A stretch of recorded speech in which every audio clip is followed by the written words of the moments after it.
porque el comandante jefe del Escambray era Eloy Gutiérrez Manoyo en aquel momento. Y la discusión fue fuerte, pero fuerte, en la que Jesús le dijo, tu zona es y la mía es la mía. Y si brinca la zona mía, vamos a tener problemas. Guevara nunca le contestó a él.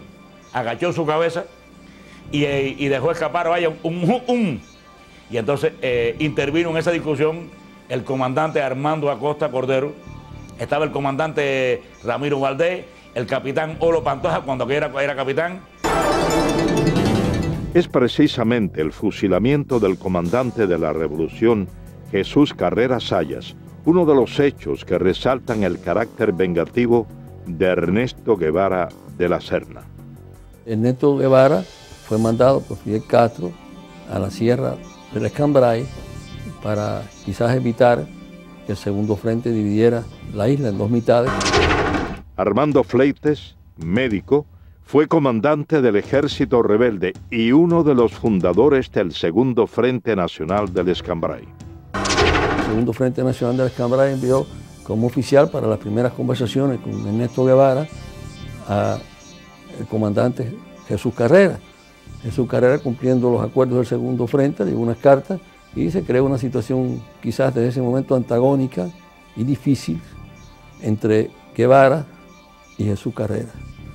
Resultante de esa situación, en el transcurso del año que pasó, pues se fue acentuando la situación personal y nosotros, yo personalmente y unos cuantos oficiales más del Segundo Frente, en la cabaña, le planteamos que si era tanto, no había que hablar mucho, que nosotros lo enviaríamos a buscar y que en un duelo, en una forma frontal, se dilucidaran esas situaciones.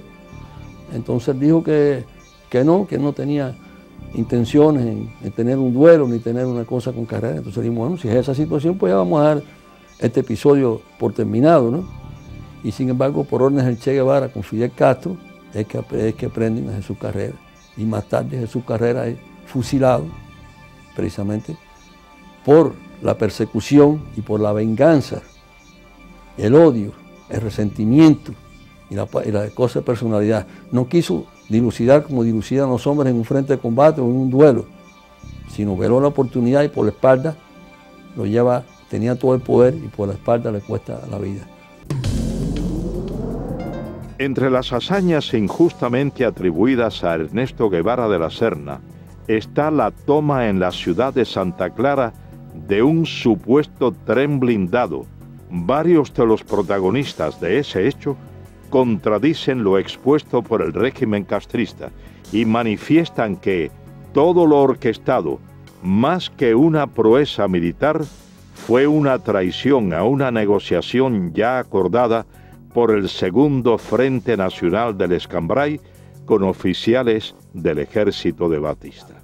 El tren blindado fue una acción de traición del Che Guevara al Segundo Frente Nacional del Escambray.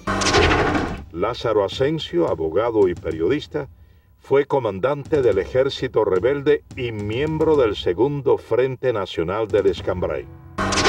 Las tropas nuestras estaban peleando en la zona de Manicaragua y de Cumanayagua. Y el señor Cuso Gómez fue a verme para venir a avisarme de que el tren blindado, el famoso tren blindado, estaba dispuesto a entregarse al Segundo Frente Nacional del Escambray. Las condiciones eran muy sencillas. El tren blindado, los elementos del tren blindado, los soldados del tren blindado iban a entrar por la zona del acueducto de Santa Clara y allí nos iban a entregar las armas con el compromiso de que ellos se quedaban allí sin pelear contra sus compañeros. Pero por filtraciones que sucedieron, el Che se entera de esa posibilidad y entonces, ¿qué es lo que hacen ellos? Atacan al tren blindado antes que darle la oportunidad que el tren blindado se entregara a nosotros y ahí se produce el ataque de Santa Clara. Es precisamente a raíz de la entrada a la ciudad de Santa Clara de la columna número 8 Ciro Redondo, comandada por Ernesto Guevara, cuando comienzan las ejecuciones indiscriminadas, tal y como había ocurrido en la Sierra Maestra. Guevara ordena, sin la realización de procesos judiciales, el fusilamiento de varias decenas de personas supuestamente acusadas de haber cometido crímenes o de ser delatores del depuesto régimen. El primero que entra en Santa Clara, la ciudad estoy hablando, es el Che. Y Félix Torres, un viejo comunista de las villas, le va diciendo al Che quién eran los chivatos de Batista. Y el Che, sin más ni menos, los va cogiendo, sin interrogar, y los va matando. En eso entra el segundo que entra en Santa Clara, es Camilo. Y entonces Camilo tiene una expresión, coño, pero aquí se han bañado en vez de con agua, con sangre, porque donde quiera hay un muerto tirado en una esquina. Han acabado con este pueblo.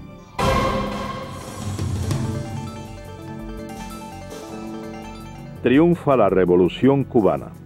Ernesto Guevara es nombrado jefe de la fortaleza militar de La Cabaña. Guevara lanza un feroz operativo contra todos los militares del depuesto régimen.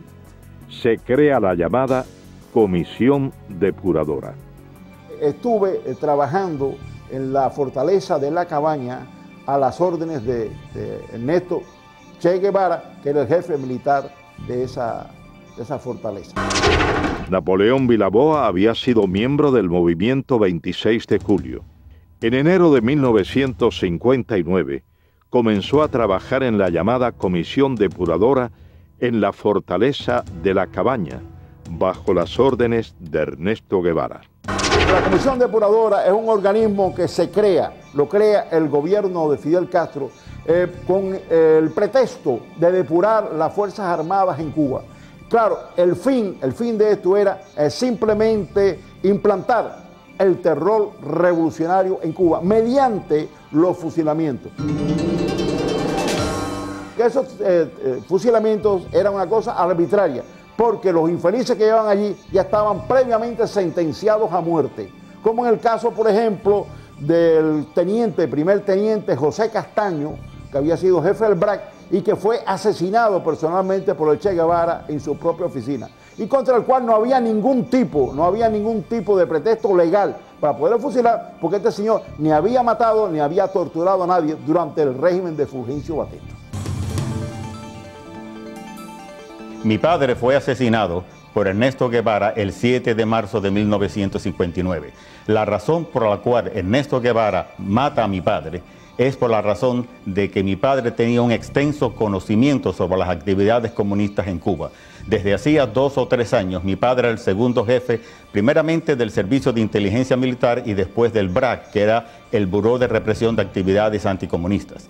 Mi padre poseía uno de los mejores archivos de todo el sistema comunista que funcionaba en aquel entonces en todo Centro y Suramérica. Las condiciones en las que fue asesinado, él estaba preso en La Cabaña desde hacía aproximadamente 3 meses, y cuando llegó el juicio, que se hizo el 6 de marzo, se hizo un juicio que prácticamente no tenía sentido. El tribunal lo sentenció a muerte aproximadamente a medianoche, y entonces se hizo una evaluación del caso de Castaño y se mandó una, podemos decir, una comisión para que se hablara con Fidel Castro en ese momento para que no se matara al teniente Castaño, ya que el teniente Castaño no tenía ningún muerto ni ninguna persona que haya sido herida o maltratada por él. Cuando Fidel se comunicó con Ernesto Guevara le dijo que ya era muy tarde, que la orden ya había sido hecha por él, y él en su despacho primeramente lo interrogó, lo maltrataron físicamente, y como no se podían poner de acuerdo de ninguna forma, el Che Guevara, dándole una vuelta a la oficina con su pistola, le dio 2 balazos en la cabeza. A Ernesto Guevara se le atribuye el fusilamiento de varios centenares de hombres, en su mayoría miembros del antiguo régimen, durante los aproximadamente 4 meses que estuvo al frente de la fortaleza militar de La Cabaña. El Che tenía solamente una divisa: ustedes están aquí para pasar los expedientes rápido. La comisión está trabajando muy lentamente y nosotros tenemos que ir juzgando a todos estos criminales lo más rápido posible. José Vilasuso, abogado, comenzó a trabajar en enero